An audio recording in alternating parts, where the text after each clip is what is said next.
akwai wata zanen tutar jam'iyya da za ta iya fitar da mu daga cikin halin da muke ciki. Mu cire cewa akwai wani shugaba da zai zo ya gyara abin da miliyoyin al'umma. Hakikanin gaskiya ina matukar farin ciki da gayyata ta da aka yi wannan guri mai matukar muhimmanci. Taro na ƙarin haske da kuma shawarwari da ya kamata mu baiwa kanmu baki ɗaya domin ganin ci gaban al'adarmu, ƙasarmu, addininmu da kuma kawunanmu baki ɗaya.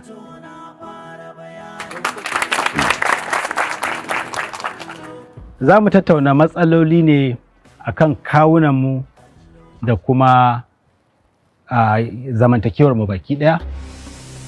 A nan gurin kowa zai iya ɗauka cewa shi mai gaskiya ne, ba shi da laifi, bayan kuma kowa da kashi a duwawun shi.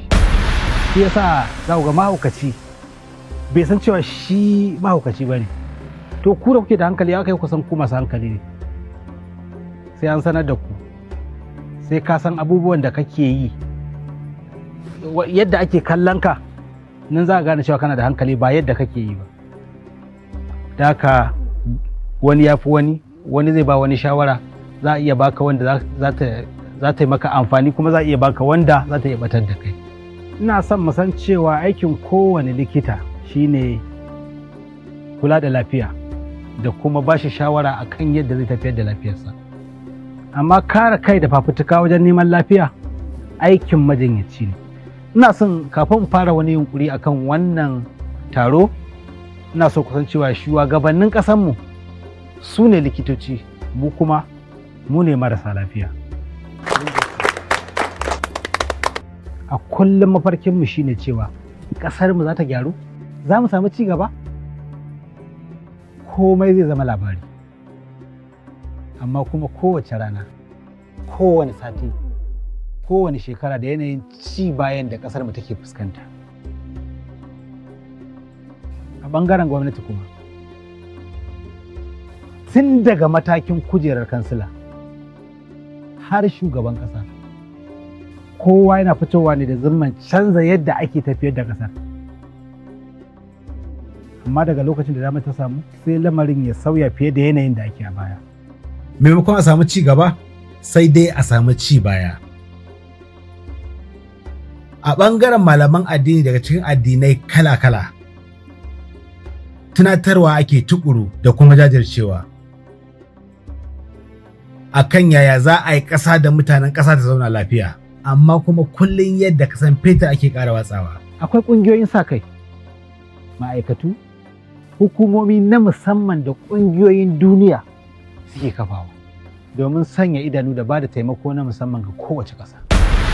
Amma idan muka juya baya, za mu ji cewa gara jiya da yau. Don haka, ni Dr. Hashim mai gaskiya na faɗa, kuma zan ci gaba da faɗa.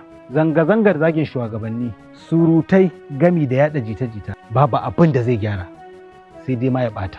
Idan kuma gyara muke bukata, mu ne da kanmu za mu gyara, domin babu wanda ya ɓata sai mu. Mu cire cewa akwai wata zanen tutar jam'iyya da za ta iya fitar da mu daga cikin halin da muke ciki. Mu cire cewa akwai wani shugaba da zai zo ya gyara abin da miliyoyin al'umma suka ɓata.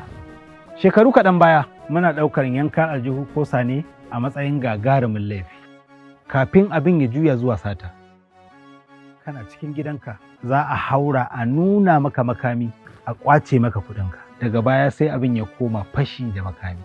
Tsakiyar rana za a tare ka kan hanya, a karɓe maka dukiya. Daga nan kuma sai ta'addanci ya ɓarke. Boko Haram ta ɓullo, an rasa rayuka tare da wasu manya-manya masu mahimmanci a cikin al'umma. Tattalin arzikin ƙasa ya yi ƙasa. Kwanciyar hankali da zaman lafiya ya ƙare. Daga bisani sai kidnapping ya hudu kai. Ta yadda ya addabi talakawa, attajirai da kuma manya-manyan 'yan kasuwa. Kun san dalilin faruwar hakan? Rashin kishin kai, kuma duk wannan yara ta ne a kanmu. Kafin mu zagi shugabanni akan kowane irin gyara, to mu fara gyara halin mu. Mu fara yi wa kanmu adalci. Ni magidanci ne, shin yaya alaƙata take da iyalina? A cikin nauyin da ya rataya a wuyana, wanne nake saukewa? Wanne nake wasa da shi? yaya rayuwar yarana take tafiya tun daga kan tarbiyyarsa har zuwa iliminsu. Ina suke zuwa? Da wa suke rayuwa? Me suke sanyawa, me suke cirewa? Me suke ci, me suke sha? Shin ina duba halacci ko haramcin inda suke sanya kansu? Idan kuma ni matashi ne ba, yaya nake kula da iyayena? Yaya nake kula da ƙannena? Ni kaina, yaya nake kula da kaina? Kaso 20 cikin 100 matasan da muke da su sun lalace. Wasu sun zama 'yan daba, wasu sun zama 'yan fashi. Kaso 20 sun zama 'yan jari hujja. Wasu kuma sun zama 'yan zaman banza. Kaso 60 ne kaɗai a cikinsu, wasu ɗalibai, wasu 'yan kasuwa, wasu kuma 'yan ƙwadago, inda ƙalilan daga cikinsu ne suka zama 'yan siyasa.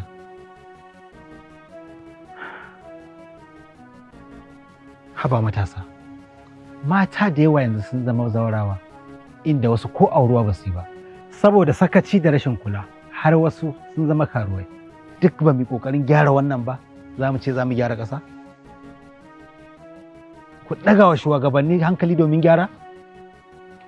Ku fara gyara kanku da kanku, sannan. Kaga malam, amma ka san wannan magana taka ta saba da dokar ƙasa? Domin dukkanin bayananka ya fi nuni da ta da zaune tsaye.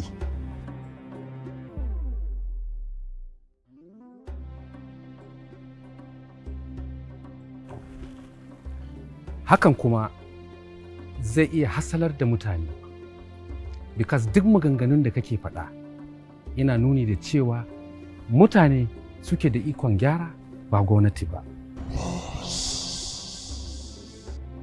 Kaga ko wannan wani salo ne na tada zaune tsaye.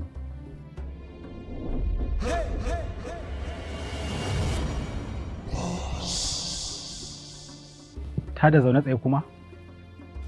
Ƙwarai kuwa, domin sanin kanka ne muna cikin yanayi wanda gwaska yake ɗaukar mataki da hannunsa. Kuma hakan yana haifar mana matsaloli da yawa. Yanzu baka tunani irin wannan huɗubar da kake yi? Wani ya zo ya ɗauki halayya irin ta gwaska? Kun ga daga ɗaya an tafi wani ɓangaren kenan? To ka sani ko ni ne gwaska? Ƙwarai kuwa, na yi tunanin haka.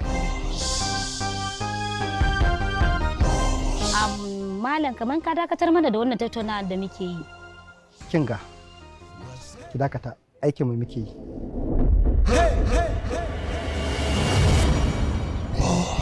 Nan wajen bai kama da wajen za ku halarta ba malam.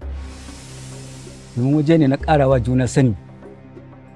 Dukkaninmu nan taron ɗalibai ne da 'yan jarida. Don haka ku gaggauta fita daga wajen nan tunda ba mu buƙace ku ba. Ba mu buƙatan ku a nan. Wannan kaɗai ya isa abin zargi, domin alamomi sun nuna akwai wata manufa a cikin zuciyarsa ta yi wa mutane huɗubar da bai dace ba. Kuma hakan zai iya sawa mutane su ɗauki matakin kai da kai.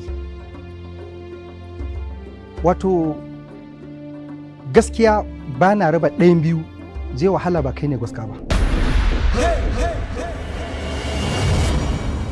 Ba mamaki hakan ta kasance. Domin gwaska baya da wata sifa ko kama. Shi ma mutum ne kuma talaka kamar kowa.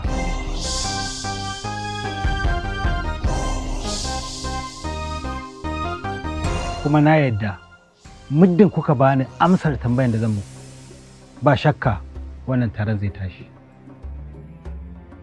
Kuma zan bi ku duk inda kuka buƙaci bi ku, domin na san ciki da gaskiya kuka baya hudawa. Ina warrant ɗinku da doka ta ba ku daman ku shiga ko'ina ku yi aiki akan kowa.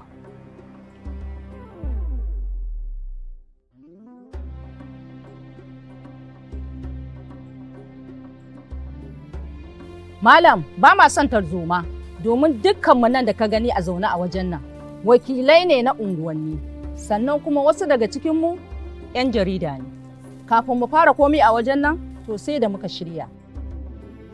To don haka, kamar yadda ɗan uwana ya maka bayani, ku fita ku ba mu wuri, mu yi abin da ya kawo mu salin alin.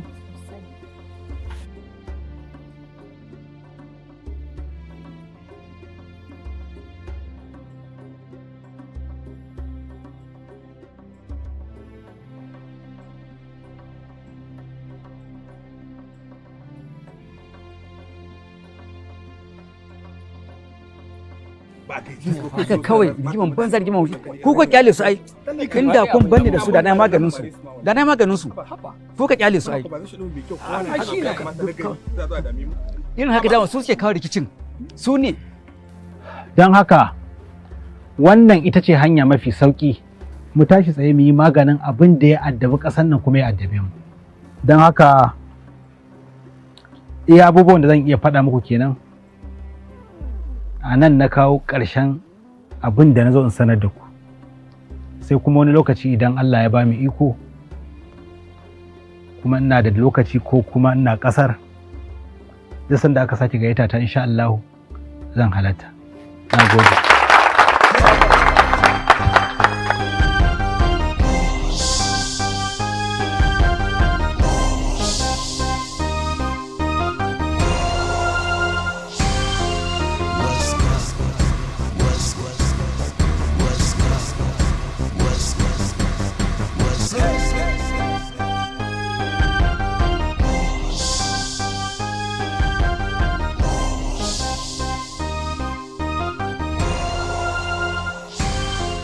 Dakto da Allah in ba damuwa ina so za mu dan je ofis da Allah akwai wasu 'yan maganganu da za mu dan tattauna.